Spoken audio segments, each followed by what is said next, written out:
Bismillahirrahmanirrahim. Alhamdulillahirabbil alamin. Allahumma shalli wa sallim ala sayyidina Muhammad wa ala ali sayyidina Muhammad.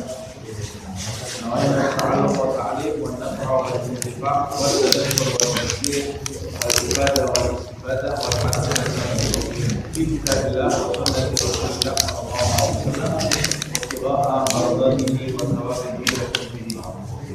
Alhamdulillah, kita lanjutkan kajian Bidayah. Kita sampai dalam bab bagaimana kita memanfaatkan waktu, adab apa yang harus kita lakukan dari terbitnya matahari sampai waktu zawal, waktu tergelincirnya matahari sampai waktu zuhur. Di pertemuan yang lalu kita sudah membahas yaitu yang paling utama menuntut ilmu. Menuntut ilmu, kata Imam Ghazali, menuntut ilmu yang bermanfaat. Di antara ciri-cirinya orang menuntut ilmu yang bermanfaat, dia tidak meninggalkan zikir. Bukan cuma menuntut ilmu karena asik secara intelektual, tapi karena dia ingin ingat kepada Allah Subhanahu wa Ta'ala. Di antara ciri-cirinya, dia juga menuntut ilmu dan dia juga berzikir, beribadah, melaksanakan ibadah, karena ilmu tanpa amal seperti pohon tanpa buah. Kalau tidak bisa menuntut ilmu, ya dia mengisi waktunya dengan cara yang kedua, kata Imam Ghazali, yaitu ibadah, menetapkan rangkaian ibadah. Kalau serangkaian ibadah dari mulai terbit matahari sampai tergelincir matahari. Kemudian yang ketiga, mengisi waktu dengan menyampaikan kebaikan, menyusukan kebahagiaan di hati orang-orang manusia secara umum dan orang Islam secara khusus. Yang keempat, kalau kamu tidak bisa menyusukan kebahagiaan, berbuat baik kepada mereka, jangan sampai kamu merugikan mereka. Minimal kamu bekerja mencari nafkah karena mengharapkan ridho Allah Subhanahu wa Ta'ala, sehingga kamu tidak mengganggu orang lain dengan meminta-minta kepada orang. Minimal Imam Ghazali. Nah, Imam Ghazali mengatakan wa'alam, halaman 66 ya. Wa'alam annal 'abda fi haqqi dinihi 'ala 3 darajat. Ketahuilah sesungguhnya seorang hamba dalam mendirikan hak-hak agamanya, dalam melaksanakan kewajiban dia beragama, hamba itu dibagi menjadi 3 tingkatan. Ada 3 tingkatan. Nanti kita bisa tahu kita tingkatan yang mana ya. Kita sudah berada di tingkatan yang mana. Dalam mendirikan agamanya, hamba itu terbagi menjadi 3 tingkatan. Imma salim, yang tingkatan hamba itu dia sebagai salim, jangan nama orang salim ini ya. Maksudnya salim di sini, imma salim, dia hamba yang selamat. Selamat itu tidak terkena siksa. Tingkatan hamba ya, hamba yang salim, selamat, tidak terkena siksa. Siapa itu hamba yang selamat? Wa huwa al-muqtasiru ala ada'il fara'idi wa tarkil ma'asi. Siapa hamba yang selamat? Hamba yang selamat itu hamba yang masuk surga tanpa hisab. Masuk surga. Nah, pasti dia masuk surga. Tempatnya di surga. Siapa itu salim itu? Hamba yang salim, yang selamat itu, yang masuk surga itu, yaitu mereka adalah hamba Allah al-muqtasir, yang mencukupkan dirinya hanya menjalankan ibadah-ibadah yang wajib saja, yang sunnah dia tidak lakukan. Pokoknya yang wajib saya lakukan. Sholat wajib, qobliyah ba'diyah enggak. Saya maunya yang wajib saja. Subuh, sholat sunnah fajar itu saya pokoknya yang penting sholat subuh. Sholat zuhur, qobliyah ba'diyah zuhur. Ada qobliyah, la qobliyah wal ba'diyah. zuhur. Pokoknya yang penting saya sholat zuhur. Puasa Senin Kamis, puasa hari Asyura, puasa yang disuruh sama Allah di dalam Al-Quran Ramadan. Saya mau menjalankan apa yang diperintahkan Allah, yang wajib. La Asyura wala Senin wala Kamis. Tidak ada. Cuma wajib saja. Ayo kita ikut ibadah umrah. Tidak ada umrah wala fi. Tidak ada. Haji satu kali seumur hidup cukup. Habis itu saya tidak mau lagi pergi ke sana. Sudah pokoknya cuma haji satu kali. Zakat 2,5% keluarga. Sedekah kamu tidak ada. Zakat saya sudah cukup 1 tahun sekali saya 2,5% sudah saya keluarga. Selebihnya saya tidak mau. Yang fardu saja. Yang dia jalankan yang fardu. Watarkil ma'asi, dan dia hanya mencukupkan dirinya meninggalkan maksiat perbuatan yang diharamkan Allah. Yang makruh, saya makan makruh. Saya makan barang yang makruh. Tapi yang maksiat saya tidak mau. Saya tidak mau. Khamar, Allah melarang khamar saya. Rokok, oh iya, tidak ada masalah. Rokok makruh, tidak ada masalah. Pokoknya saya tidak mau khamar. Atau hal-hal yang lain. Yang makruh dia laksanakan, yang haram dia tinggalkan. Hamba yang seperti ini, kata Imam Ghazali, ini hamba yang derajatnya derajat salim. Salim itu apa? Salim itu dia selamat dari api neraka, tempatnya pasti di dalam surga. Pasti tempatnya di dalam surga. Seperti Badui yang datang ke Rasulullah SAW, seorang Badui datang dengan Rasulullah. Ya Rasulullah, beri aku wasiat. Mari Islam. Apa itu Islam itu? Tashhadu an la ilaha illallah wa anna Muhammadar Rasulullah wa tuqima as-shalah wa tasuma Ramadan wa tu'ti az-zakat wa tasuma Ramadan wa tahujja al-bait in istata'ta. Islam itu kamu syahadat, sholat, puasa, zakat, haji. Kata Badui tadi, wallahi ya Rasulullah la azid wala anqus. Rasulullah, sudah itu 5 itu ya. Saya tidak mau lebih dari ini, tidak mau saya kurang. Sudah cuma ini saja yang mau saya laksanakan. Kalau kamu betul-betul melaksanakan ini, kamu termasuk orang yang mendapat kemenangan. Berarti yang sunnah-sunnah cuma pokoknya rukun saja dia laksanakan. Yang sunnah-sunnah tidak ada. Ini hamba salim, selamat dari api neraka, pasti masuk dia ke dalam surga. Ar-rabihun, kata Imam Ghazali, atau hamba yang rabih. Rabih ini beruntung, hamba yang beruntung. Kalau tadi selamat, ini beruntung. Siapa ini hamba yang beruntung? Hamba yang beruntung, kata Imam Ghazali, wa huwa al-mutatawwi'u bil qurubati wan nawafili. Hamba yang beruntung adalah hamba yang menyibukkan diri beribadah dengan hal-hal ibadah-ibadah al-qurbat yang mendekatkan diri kepada Allah Subhanahu wa ta'ala, dan menyibukkan diri dengan sunnah. Nah, kalau hamba itu sudah menyibukkan diri dengan sunnah dan amal ibadah yang mendekatkan diri kepada Allah, seperti menyempatkan memiliki waktu untuk duduk merenung berzikir, la ilaha illallah. Pagi dia baca wirdul latif, wirdul sakran, wirdul nawawi. Zuhur dia baca Hizbun Nasr, asar dia baca pagi baca Yasin, waktu asar dia baca surat Al-Waqi'ah, baca Hizbul Bahar, waktu maghrib dia baca Fatihul Haddad, Fatihul Atas, waktu isya dia ulangi lagi Wirdus Safran, Imam Nawawi, wirid dia baca.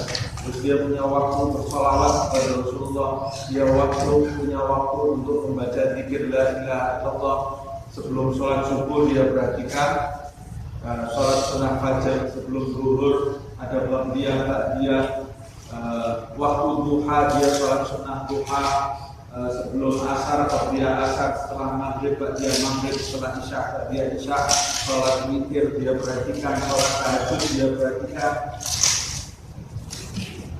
Sedekah dia punya waktu paling tidak seminggu sekali dia bersedekah. Nah, ini berarti kemudian adab-adab dia perhatikan, adab mau makan, adab selesai makan, mau ke kamar mandi, keluar dari kamar mandi seperti yang diajarkan oleh Imam Ghazali. Ini berarti hamba yang sudah menyibukkan diri dengan perbuatan sunnah. Dalam hadis disebutkan la yazalu 'abdi yatadarrabu ilayya bin nawafil hatta kuntu uhibba. Dalam hadis disebutkan hamba-Ku itu terus-menerus mendekat kepadaku dengan ibadah-ibadah sunnah. Nah, ini berarti di dalam hadis ini dijelaskan kalau mau mendekat kepada Allah, mau cari kedudukan, itu tidak cukup dengan yang fardu. Kata Allah, bin nawafil, mendekat kepadaku, menyibukkan dirinya dengan ibadah sunnah, hatta kuntu uhibbahu, sampai aku menjadi mencintai hamba ini. Ini punya kedudukan, bukan hanya diselamatkan oleh Allah, tapi dicintai oleh Allah Subhanahu wa ta'ala. Dengan apa kita mendapatkan cinta itu? Dengan ibadah sunnah. Kalau cuma fardu saja tidak cukup. Dengan ibadah sunnah. Tapi yang pokok adalah melaksanakan yang fardu, menjauhi segala maksiat. Tapi kalau mau menjadi robek, hamba yang beruntung sibukkan diri dengan ibadah sunnah. Au khasirun, atau yang ketiga, hamba yang rugi. Siapa yang hamba yang rugi? Wa huwa al-mubassiru 'anil lawazim, yaitu hamba yang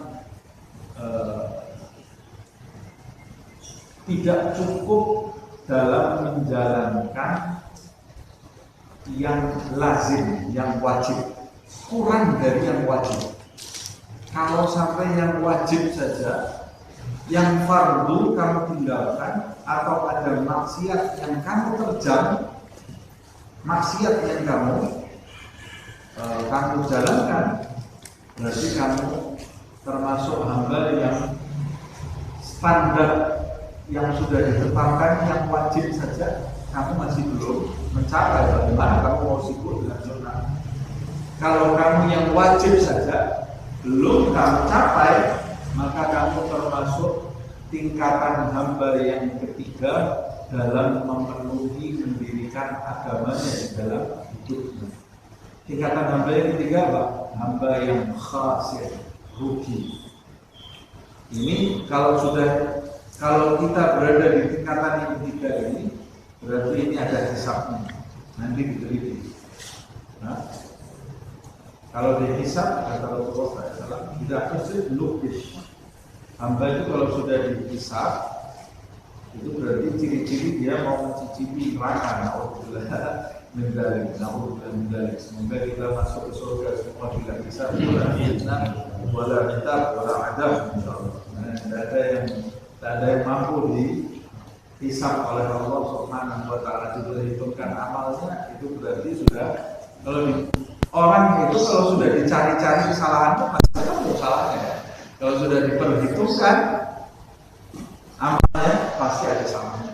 Dan kalau ada salahnya, maka dia harus menebus kesalahan tadi, karena yang masuk surga itu hamba yang sudah bersih, dibersihkan oleh Allah Subhanahu wa ta'ala. Kata Imam Ghazali, fa in lam taqdir an takuna rabihan, Hai pendengar, pembaca, wahai saudara-saudaraku, kata Imam Ghazali, wahai mereka yang ingin selamat dunia akhirat, kalau kamu tidak mampu menjadi hamba yang beruntung, rabihan, fajtahid an takuna salimah, maka berusahalah kamu minimal kamu menjadi hamba yang selamat. Kalau kamu tidak bisa menjadi hamba yang beruntung, hamba yang punya kedudukan di sisi Allah, minimal kamu menjadi hamba yang selamat, yang tidak mampir ke dalam neraka. Minimal. Wa iyyaka tsumma iyyaka, hati-hatilah kamu dan hati-hatilah kamu antakuna khasiran, berada dalam posisi hamba yang rugi, yaitu hamba yang fardu saja belum dicukupi. Ini hamba yang merugi. Wal abdu fi haqqi sa'iril ibadi lahu salatu darajat. Kalau tadi hamba dari sisi mewujudkan agamanya di dalam hidupnya ada 3: salim, rabi, fasih. Sekarang kalau hamba dalam mewujudkan hak-hak hamba yang lain, kita ini kan punya dalam mewujudkan kewajiban kepada hamba-hamba yang lain. Kita ini dalam hidup punya kewajiban kepada Allah dan punya kewajiban kepada makhluk Allah yang ada di sekitar kita. Kalau tadi dalam kaitannya kewajiban kita mewujudkan hak Allah ada 3: salim, rabi, fasih. Kalau sekarang kewajiban kita mewujudkan hak-hak hamba yang ada di sekitar kita, lalu salah derajat, juga ada 3 tingkatan. Al-ula ayyanzila fi haqqihim manzilatal kiramil bararati minal malaikah. Tingkatan yang pertama, hamba yang memiliki posisi di hadapan makhluk Allah. Siapa makhluk Allah? Yang terutama orang tua, saudara kandung, istri, suami, anak, itu terutama ya. Yang setiap hari kita bertemu, itu yang terutama. Itu hisab makhluk. Yang pertama tentu di akhirat yang ditanya sama Allah, orang tua kamu, istri kamu, anak kamu, saudara kandung kamu. Itu yang pertama ditanya sama Allah SWT. Baru nanti sahabat kamu, tetangga kamu ditanya oleh Allah SWT. Nah, ada orang-orang yang punya posisi di hadapan makhluk Allah itu, posisinya di hadapan mereka manzilatal kiramil bararah minal malaikah, seperti malaikat-malaikat mulia yang selalu berbuat kebajikan. Di tengah-tengah manusia dia umpamanya seperti malaikat gitu. Malaikat itu yang dipikir apa? Malaikat itu yang dia pikir menyampaikan kebaikan untuk orang. Kalau ada orang istighfar, dia Allah, aku ini bisa hamba mengantarkan kebaikan malaikat ini. Wahwa, apa maksudnya? Ayyas'a fi agradihim, yaitu manusia yang selalu berusaha memenuhi keinginan-keinginan manusia yang ada di sekitarnya, rifqan bihim, karena dia memiliki belas kasih kepada manusia, kepada makhluk yang ada di sekitarnya. Wa idkhalan lis-surur ala qulubihim, hidupnya setiap hari memasukkan kebahagiaan, menyusupkan kebahagiaan ke dalam hati manusia yang dia hadapi. Ini manusia tipe pertama, ya, manusia malaikat. Manusia malaikat. Jadi ada manusia, kata Imam Ghazali, wujudnya manusia padahal dia itu malaikat. Padahal dia malaikat. Apa ciri-cirinya? Selalu menjadikan orang di sekitarnya itu senang. Kalau dia datang, orang itu bahagia. Kalau dia datang, rahmat Allah turun. Orang yang tadinya sedih, kedatangan dia menjadikan orang yang sedih bisa bahagia, menjadikan orang yang lapar bisa kenyang, menjadikan orang yang tak punya pakaian bisa berpakaian, menjadikan orang yang terlantar di jalan bisa punya tempat tinggal. Ini manusia malaikat, manusia tingkat malaikat, kata Imam Ghazali. Yang kedua, ayyamzil manzilatal bahaim wal jamadat fi haqqihim. Manusia yang punya posisi di hadapan manusia yang lain seperti posisi binatang ternak dan benda mati. Di depan manusia yang lain, dia ini layaknya binatang ternak dan benda mati. Apa yang dilakukan binatang ternak? Kambing. Yang dilakukan kambing bisa menggigit punya cakar kambing menyakiti orang? Nggak punya dia. Paling cuma mengembit, selesai. Mengembit bahasa Singapura, mengembit kambing itu. Sapi juga seperti itu, ayam juga seperti itu. Nah, cuma bisa ya sudah minta makan, selesai. Nah, tapi kambing tidak mengganggu orang, sapi juga seperti itu, ayam juga tidak mencelakai orang. Atau seperti benda mati. Benda mati umpamanya dinding.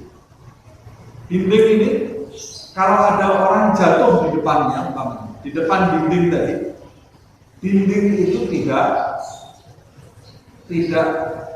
tidak membantu orang yang sedang kesusahan. Dia juga tidak menyakiti orang yang sedang kesusahan. Ini sudah dia diam aja. Jadi kalau ada orang di depannya yang perlu bantuan dia tidak membantu, tapi dia juga tidak menyakiti. Dia juga tidak menyakiti orang lain, tidak menyusahkan orang lain, tidak membantu, tidak menyusahkan. Kalau malaikat tingkat yang pertama, bangun pagi dia sudah berpikir siapa orang yang mau saya bantu. Cari orang-orang yang harus dibantu. Ini tingkat malaikat. Kalau tingkat yang kedua, tingkat benda mati, pokoknya dirinya sendiri, anaknya, keluarganya, selesai. Orang lain bukan urusan saya. Ini berarti kamu seperti binatang ternak dan dinding. Tidak ada manfaatnya buat orang di sekitar kamu. Tapi kamu juga tidak mendatangkan madharat. Jadi ada manusia yang mati sebelum dia mati. Siapa manusia itu? Manusia yang tak ada manfaatnya untuk manusia lain. Manusia yang tidak ada manfaatnya untuk manusia lain, ya dia itu dikubur sebelum dia dikubur, mati sebelum dia mati. Seperti dinding di benda mati, tidak ada manfaatnya. Orang mau kelaparan, orang nggak punya baju, orang nangis, orang sedih, bukan urusan saya. Yang penting saya tidak mengganggu dia. Ini berarti manusia benda mati. Sebagian besar manusia yang ada di sekitar kita seperti ini. Bahkan mungkin itu anak-anak kita sendiri. Anak-anak zaman sekarang ini, kata Habib Abdullah bin Al-Haddad di dalam kitab An-Nasaih Ad-Diniyah, dia menjelaskan anak-anak di zaman sekarang ini pengertian birrul walidain itu merosot, turun ke bawah. Birrul walidain itu apa sih? Birrul walidain itu berbuat baik kepada orang tua, itu namanya birrul walidain. Tapi zaman ini pengertian birrul walidain, kata beliau ada ini 300 tahun yang lalu, apalagi sekarang ini birrul walidain ini merosot maknanya. Apa maknanya? Birrul walidain itu yang penting tidak membebani orang tua. Orang tua zaman sekarang anaknya tidak membebani, itu sudah dibilang anak saya ini birrul walidain, padahal anaknya tidak pernah berbuat baik kepada dia. Yang penting anak ini tidak membebani dia. Nah, itu sudah birrul walidain. Makanya sebagian ulama mengatakan huququl walidain, durhaka kepada orang tua itu ada dua macam. Durhaka aktif, durhaka pasif. Nah, ada durhaka yang aktif, ada durhaka yang pasif. Durhaka yang aktif itu menyakiti orang tua. bicara yang menyakitkan orang tua atau memukul orang tua, nasallahu alaihi. Ini durhaka yang aktif. Ada durhaka tapi pasif. Seperti apa durhaka yang pasif? Durhaka yang pasif itu orang tuanya, ibunya mengambil barang di dapur, menyediakan makan, memasak, dia punya anak duduk santai media sosial. Dia biarkan ibunya kecapean. Ini termasuk durhaka nih. Durhaka tapi yang pasif. Nah, durhaka pasif. Harusnya kamu sebagai anak, kamu yang kerja, ibu kamu yang duduk. Bukan membiarkan ibu kamu kerja, kamu duduk. Ini sebagai contoh. Walaupun di sebagian keluarga punya kesepakatan sendiri-sendiri ya. Kadang-kadang ibunya tidak mau dibantu. Nah, kalau kamu kerjakan apa yang saya kerjakan, nanti saya cepat mati, saya tidak bekerja apa-apa. Biarkan saya bekerja. Itu sudah kesepakatan. Tapi ini anak malas membantu orang tuanya, walaupun dia tidak menyakiti orang tuanya. Dia tidak menyakiti orang tuanya, tapi dia malas bergerak membantu orang tuanya. Ini durhaka pasif. Nah, birrul walidain itu apa? Birrul walidain itu bukan tidak mengganggu orang tua, tapi birrul walidain itu berbuat baik, berbuat baik kepada orang tua. Nah, sama seperti itu. Manusia zaman sekarang itu tidak mengganggu orang. Oh, ini orang masya Allah, orang baik. Kenapa? Orang ini tidak pernah menyakiti siapa-siapa. Ada menurut Imam Ghazali, orang yang tidak pernah menyakiti siapa-siapa, tingkatannya tingkatan binatang ternak dan benda mati. Nah, terakhir ya. At-thalith ayanzil fi haddihim manzilatal 'abarib wal hayyat was-sibaa ad-dhariyat la yurja khairuhu wa yutaqashahu. Ini tadi yang kedua, fala yanaluhu khairuhu, orang tidak bisa mendapatkan kebaikan darinya, walakin yakufu anhu syarrahu, tapi orang selamat dari segala keburukannya. Yang ketiga, kata Imam Ghazali, manusia yang menempatkan posisinya di antara manusia yang lain seperti posisi kalajengking, ular, dan binatang buas yang berbahaya lainnya.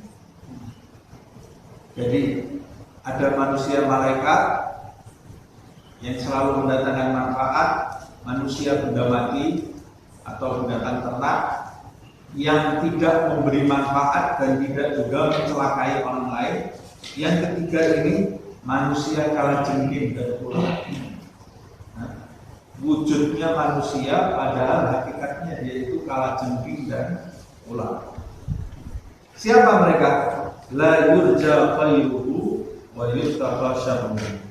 Dia adalah orang-orang yang kebaikannya tidak ditunggu-tunggu dan keburukannya tidak bisa dihindari.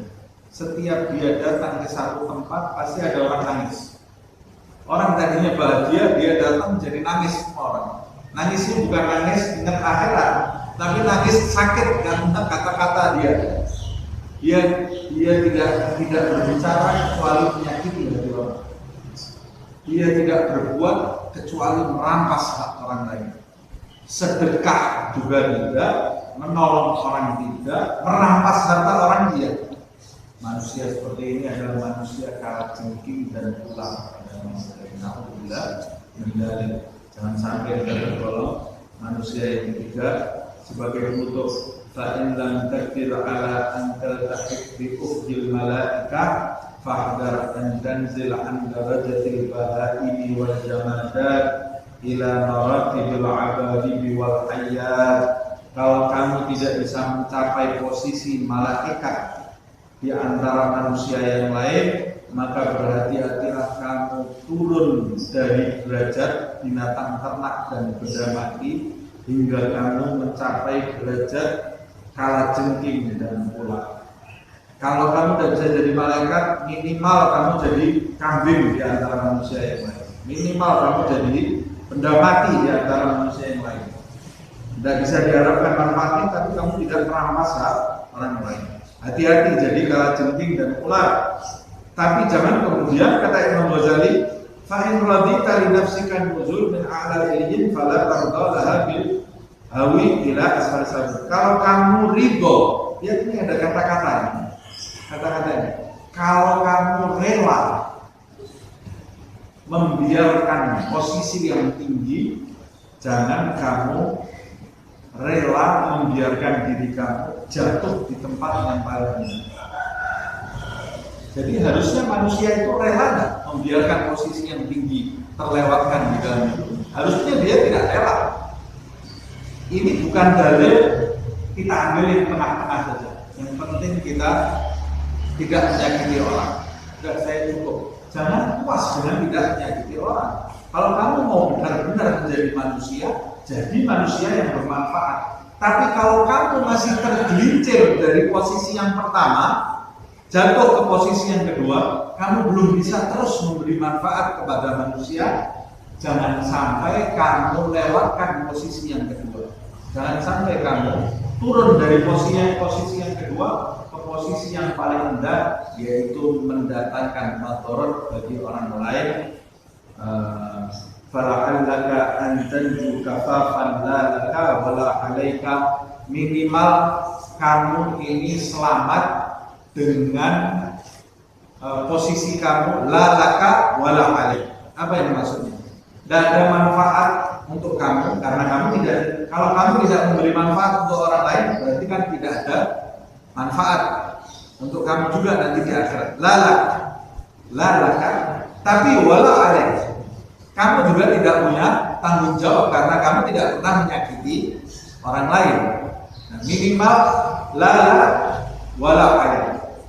Tidak punya manfaat, tidak juga ada hujah bagi diri kamu karena menyakiti orang lain. Ini minimal, tapi kita harus mengejar yang tingkat yang tertinggi.